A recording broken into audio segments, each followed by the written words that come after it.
Welcome to another edition of our show. We're very excited. We have Matt Ruck here, who is the founder and CEO of xop.ai. It's an automation and AI consultancy specializing in transforming IT services. He's a former CEO of designDATA, a leading management service provider, where he spearheaded several key initiatives, including the establishment of a robust security practice and the creation of state-of-the-art network operations center. Matt's expertise in AI and automation has been instrumental in the development of self-help IT and HR chatbots, which empower end users to resolve issues independently. He's dedicated to helping organizations leverage AI as a knowledge management platform to boost employee efficiency and is committed to implementing safe, trustworthy AI and automation solutions. That's a lot of impressive stuff, Matt. Yeah, that was a mouthful. I'll go ahead and make. I'm exhausted. I need a nap now after reading your intro. I'll start with a simple introduction and then turn it over to Matt. Matt, you're an awesome guy. We were pumped to have you on here, and more or less that lengthy intro was to say you know tech very, very well and have come out of an MSP to move to a new company to solve new problems, mainly resolving or revolving around AI. It's good to have you here, and we really want to have this start off. So, Matt, why the pivot to this company? What are you up to now? Yeah, no, thanks, Tom, and thanks, Adam. So, yep, I'm an IT guy. I'm a geek, Klingon translator is what I like to call myself. And why did I make this shift? I guess I didn't like a steady paycheck, and I wanted to live the life of an entrepreneur. No, really, what wound up happening is that as the pandemic started coming into our lives, if we go back into a time machine to February, March, April of 2020. And we all of a sudden, I was running an MSP that had over 100 staff, and we had to figure out a way to enable our clients to work remotely. I remember that I bought 1,000 laptops, put them on the shelves because I knew there was going to be a run on equipment. But essentially, AI, the very first iterations of it were starting to come into the marketplace. Most folks didn't really see it. It wasn't visible until January of 2023. That's when ChatGPT sort of made their introduction to the world and people started getting excited. But I knew that I wanted to build an AI consultancy. I knew that I wanted to help small and medium businesses implement, AI in a very thoughtful way, in a way that was going to deliver ROI to the business. And so, yeah, it was time for me to leave designDATA after a 28-year career and to start up this company. And no regrets. We just celebrated our second birthday a month ago, and it's been a really, really fun journey. Yeah, man. Well, it's great to have you here for sure. I know Adam and I were very excited to have you on. So we had a discussion before this all happened, Matt. Maybe we can open it up, and then Adam, you can ask the next question after this one to sort of keep pushing it forward. But Matt, we had this discussion, and I think this is relevant to the conversation. Too many people, I think, get confused with the whole world of AI, the concept of AI, in talking about grandiose topics. I mean, like talking about like serious shifts in their business based off of AI because they see the wave coming, right? And that they want to be a part of it. But really what you were talking about, I think, hits home for a lot of small business owners. And that is this: stop thinking so much of like grandiose topics, but how can we leverage AI in real, actual, everyday, tangible like issues that we can actually take the technology, solve more realistic, small problems that can make our operations work properly. Am I on track here? Are people overthinking AI and should start from the beginning, this simple versus like thinking too big? You're absolutely correct. And so, when we think about AI, I like to break it down into 4 categories of AI. Okay. Number 1 is content creation. Content creation is the Google Geminis, the Chat GPTs. It's us worrying that our kids are going to cheat on a book report and just have AI write it for them, right? So, and those are the big players in the market. You have DALL-E that's making images in ChatGPT and that kind of thing. So we have content creation. Then we have what I call knowledge management, which is to educate and inform people on topics. And this is where what I was alluding to earlier, Tom, which is a very simple, cost-effective use case is to train AI on an organizational level, on an organization's data for the purposes of enabling staff rapid access to your intellectual property. So what does that mean? It means, I'll give you a really good example of an easy use case of Gen AI is to train it on HR materials. So think the employee manual or benefits information. We ingest that into AI, and then staff can ask the AI questions of it. It may ask, how do I sign up for dental benefits? And the AI is going to scour through all these mountains of information, and it's going to spit out a reply. How do I qualify for tuition reimbursement? How much vacation time am I entitled to after 5 years service with the company? And in fact, we've shown, and this is real data, that we can eliminate 70% of the clerical workload of the HR department by enabling such technology, leaving them time to work on the things that the AI cannot address, like sensitive issues and, career path, career plan, that kind of thing. So I tend to look at HR, IT, and then general operations, training the chatbot on whatever your secret sauce is within your company, right? Processes, procedures, training materials, that kind of thing. Does that make sense? It does. Totally. So what I'm hearing is that if we're all small business owners, right? So if I don't implement this, I'm losing out on a huge productivity, a opportunity to really increase my staff's productivity and drive efficiency. That's right. Okay. And that's the low-hanging fruit. And this is not difficult to do. And so, and essentially that's what my employees do is they work with different department heads inside a customer and go, let's meet with the HR team. Let's meet with legal. Let's meet with accounting and finance. Let's meet with operations. And we just continuously improve what this chatbot has access to and what it's able to answer for staff. So if I'm staff and I'm like, okay, I'm worried about AI taking my job, how do you address that? Yeah, AI is a tool for human beings to use. Okay, this is not going to have, it hasn't had, to as best I can tell, any real consequence on hiring. But I do think it's driving efficiency and it's going to drive capacity. So I'll give you an example real quick. I've ran an MSP and I have a version of my technology, my chatbot, that runs specifically, it's tuned for MSPs and for engineers.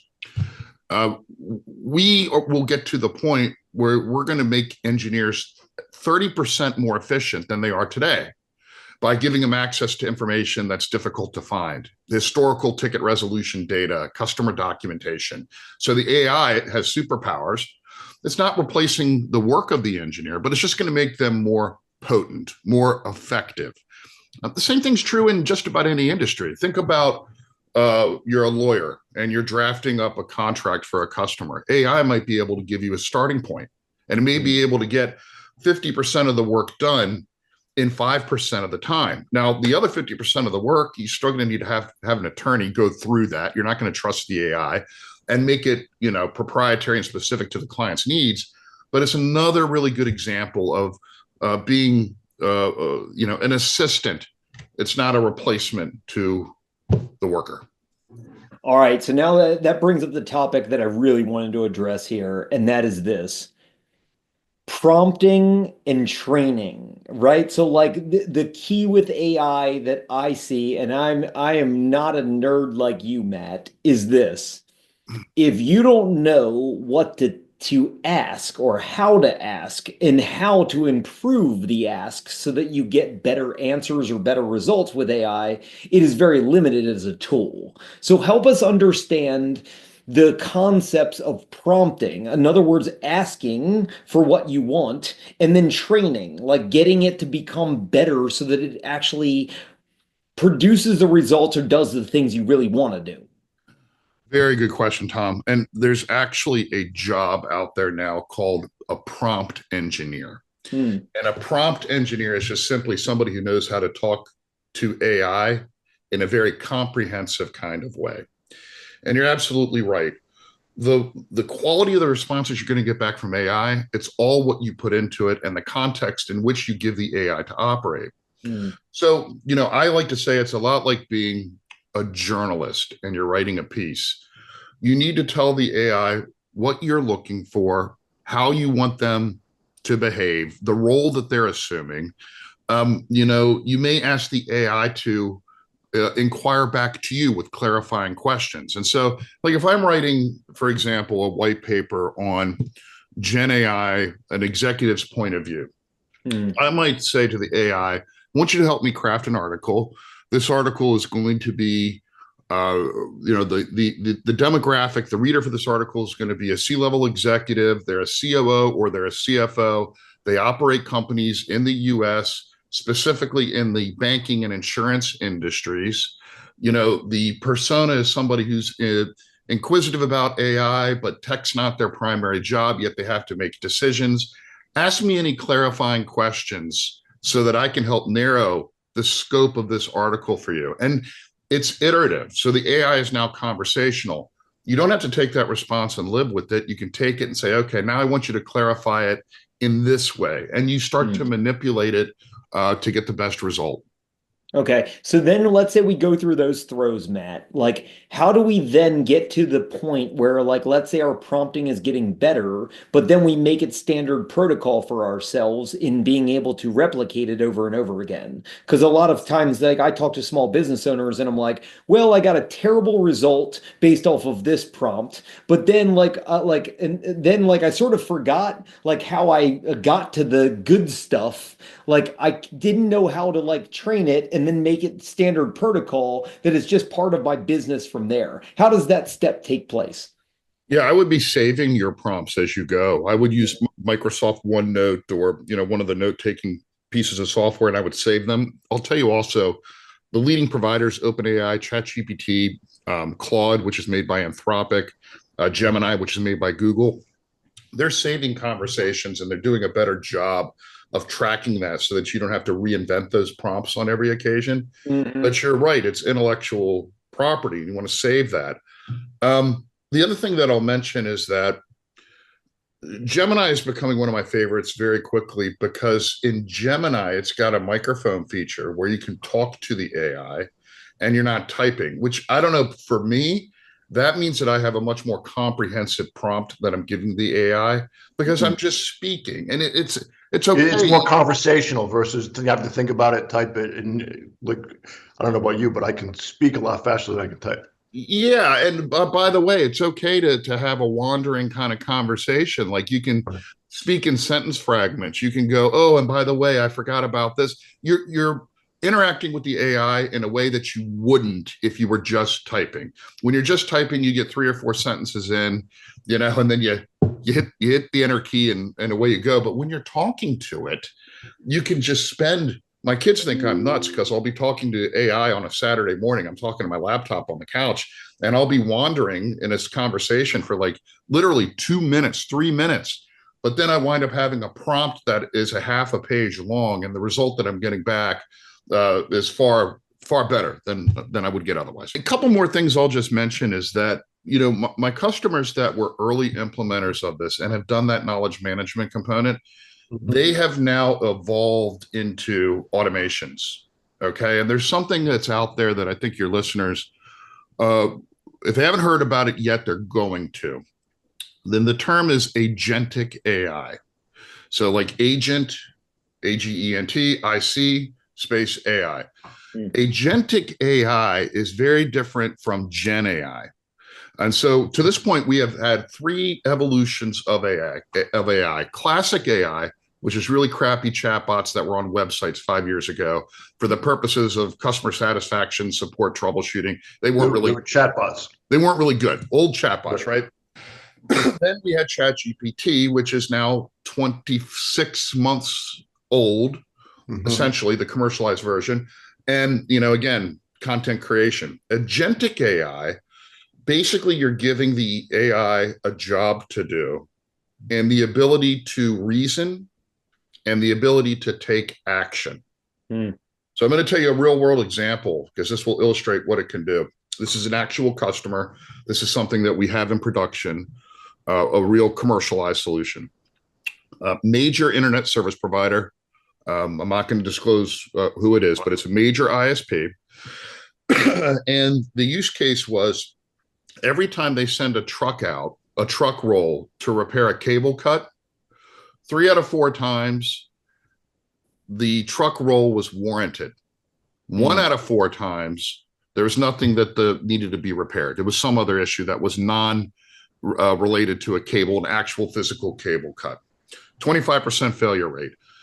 This particular ISP uses all contractors to do their cable fixes.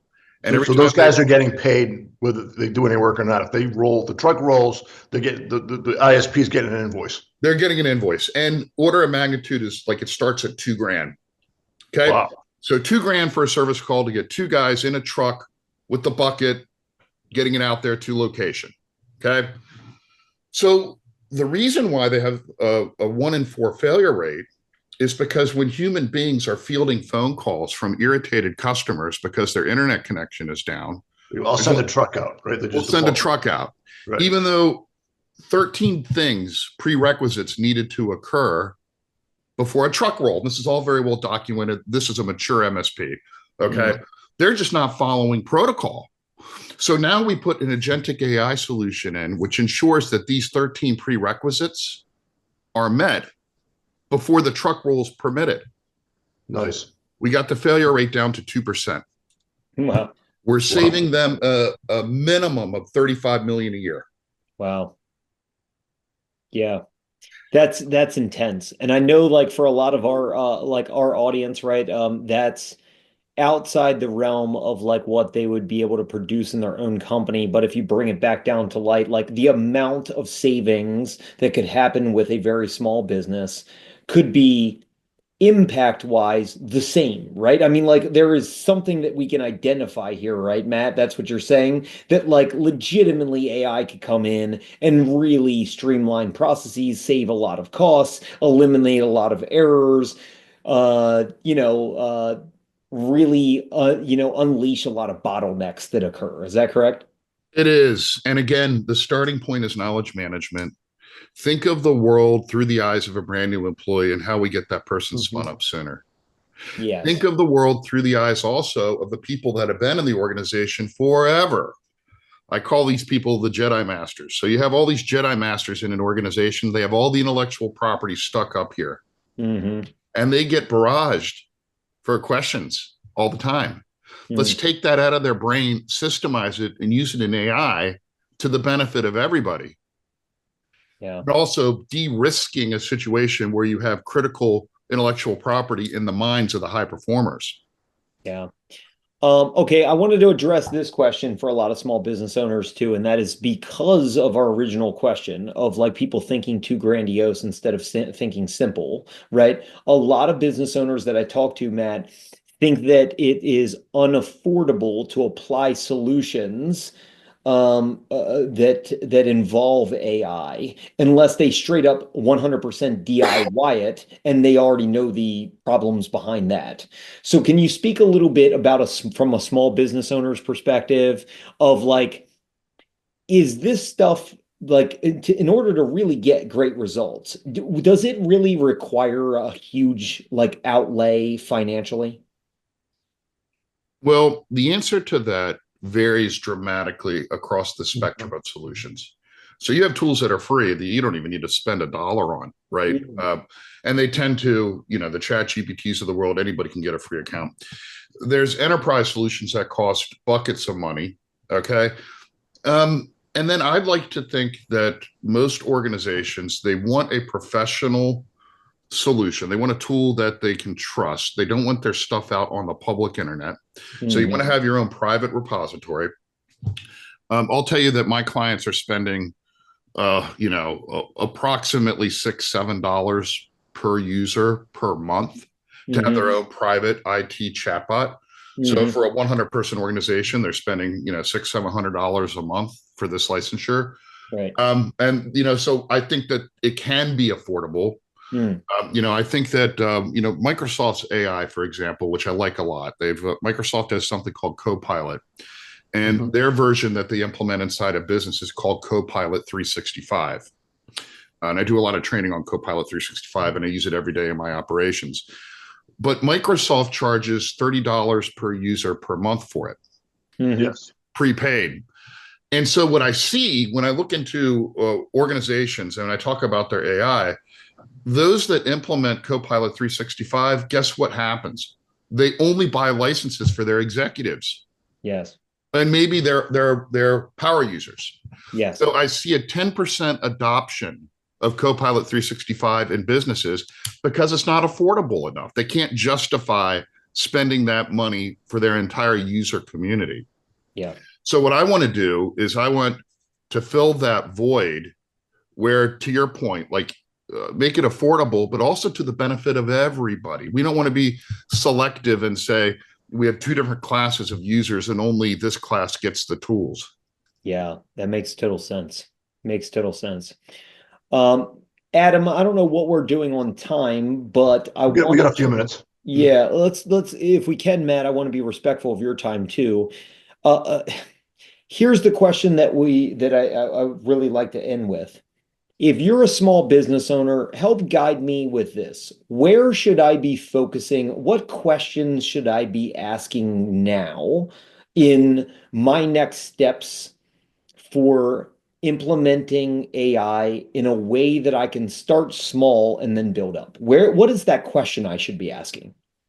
Well, I think that you don't need to, the way to start, frankly, the best method is to get a small group of technologically inclined users within your company and start a beta AI test team. That's what I would do. That's what I recommend for most. You don't have to have all this figured out. Yes. Okay. You don't even have to pick tools to start. You can literally assemble a team and go, okay, we're going to meet once a week for 45 minutes. Everybody's got a homework assignment. Maybe there's one tool that we want to test out. Try to turn playtime into business use cases. Right. So and the business use cases could be applied to either your content creation, your knowledge management, or your ops. Yeah, there could be marketing use cases, sales use cases, automation use cases. Right. And it also helps, frankly, if your IT department and your IT team leads have some expertise here. I'll tell you guys that oftentimes I'll be working with the customer and we'll get down to the end and the business people all want to move forward. The IT department doesn't have their sea legs under them with AI yet. And so deals can derail pending comfortability with the IT department as well. And so, invest in your IT people, get them into some classes, get them into, there's plenty of information, both sort of formal and informal, to get folks spun up from an IT perspective so they feel comfortable when we go to implement some of these technologies. Super. And then on a high level, say I'm a 5-person shop. What's your high level advice to leverage AI for a really tiny shop? Yeah, if you're a Microsoft shop, I would be investing in Copilot 365. I would, there's an awful lot that you can do. It basically gives Excel superpowers. It gives the ability to search through your Outlook email in a way that you can't today. It gives you the ability to transcribe, record, and summarize Teams meetings. I would look to that. I would look to Google Gemini and start with some prompting there. And you also mentioned, which I thought was great, that you can actually talk to Gemini, right? So your kids think you're nuts, but at least things are happening. Yeah, try it. Gemini.google.com. And then when you're in the prompt bar where you would normally be typing, if you look to the right, there'll be a microphone icon. Just give it a click and talk to it. All right, Matt, we only got a couple minutes left. You said you had a really great slide we want to share with the audience. Yeah, so I'll just share this one slide when I'm giving talks to the community. I talked about the these 4 different categories of AI, and it's good, I think, to encapsulate it sort of this way into content creation using ChatGPT, OpenAI, Gemini, that kind of thing, Dolly to create images, educate, inform, which is knowledge management. This is training AI on your data, which is what we talked about a lot today. We have automate and eliminate. We talked about agentic AI, and agentic AI, the ability to take tasks and have the chatbot reason. I'll give you another really good, quick example on this. When an employee leaves an organization, somebody's got to go in and disable their network account, their email licensing, their Microsoft 365, their HubSpot. That's something that agentic AI can be trained to do. Recapture those licenses so that you're not spending money needlessly on wasted licenses, that kind of thing. So these are the 3. And then deduce is data. So they can automate your entire offboarding procedure. Yeah, onboarding and offboarding, that kind of thing. Which again, I look at the world through the eyes of an MSP owner, right? And it's funny, you can get all the hard stuff right and then foul this up, which is not difficult work to do. It's sort of checklist oriented, which is where the AI shines. Doing the simple repetitive tasks over and over and over again and not missing a step. Deduce is the category of projects that I call science experiments. And this is sometimes I'll be talking to a CEO and he or she will just be, imagining the world and the robots doing everything and this system talking to that system. And, I've had people in the service industry who have technicians that are in being dispatched to homes and residences, and they're like, we need to automatically figure out what parts need to be on what vans for this particular service call at this particular season. It's just like, whoa, you're talking about a 7-figure project here. Let's slow your roll a little bit and let's take care of these inexpensive first 3 buckets before we get into the science experiments that are going to cost an awful lot of labor and the juice may not be worth the squeeze. So yeah, that's what I wanted to leave your listeners with, Adam, is basically just a way to look at AI, categorize it, and that'll perhaps shape your thoughts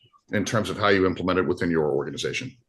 Outstanding. Tom, got a final question for Matt? Love it. The only question I have, Matt, is if anyone has any questions or interest in AI, how do we get a hold of you, Matt? Yep. Email Matt, M-A-T-T, at xop.ai. And that's my website, xop.ai. So take a look. Outstanding. This was great. Thank you very much for being here. Thanks, guys. Appreciate it, Matt.